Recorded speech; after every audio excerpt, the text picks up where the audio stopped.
Welcome back to our channel. ఈరోజు మనం omelette rice చేసుకుందామండి. దానికి ఫస్ట్ హాఫ్ బాయిల్ లాగా ఆమ్లెట్ వేసుకొని దాంట్లో కొంచెం ఉప్పు కారం చల్లుకొని ఆమ్లెట్ పక్కన పెట్టేసుకోవాలి. బాగా వేగిన తర్వాత అటు ఇటు బాగా వేగనివ్వాలి. వేగిన తర్వాత కొంచెం లైట్గా ఉప్పు కారం దానిపైన జల్లేసుకొని పక్కన పెట్టేసుకోవాలి.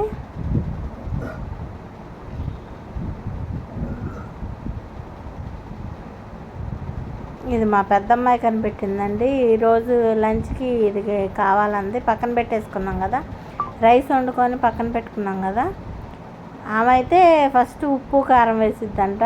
నాకు మాడిపోద్ది అనిపించింది కారం, అందుకని చెప్పేసి ఫస్ట్ నేను ఆయిల్లో రైస్ వేసాను. రైస్ వేసి ఇంకా పైన కొంచెం రైస్ వేగిన తర్వాత ఉప్పు కారం తగినంత వేసాను, లైట్గా వేసాను. అంటే కొంతమంది ఉప్పు కారం తింటారు, కొంతమంది తినరు కదండి.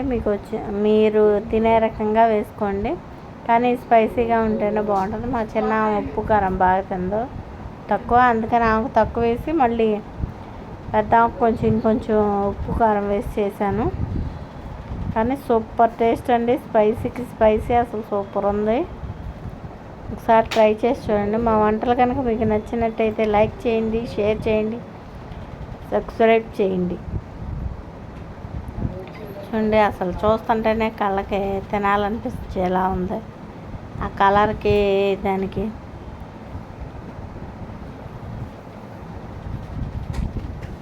మనకు ఎంతో స్పైసీగా ఉండే ఆమ్లెట్ రైస్ రెడీ అయిపోయిందండి.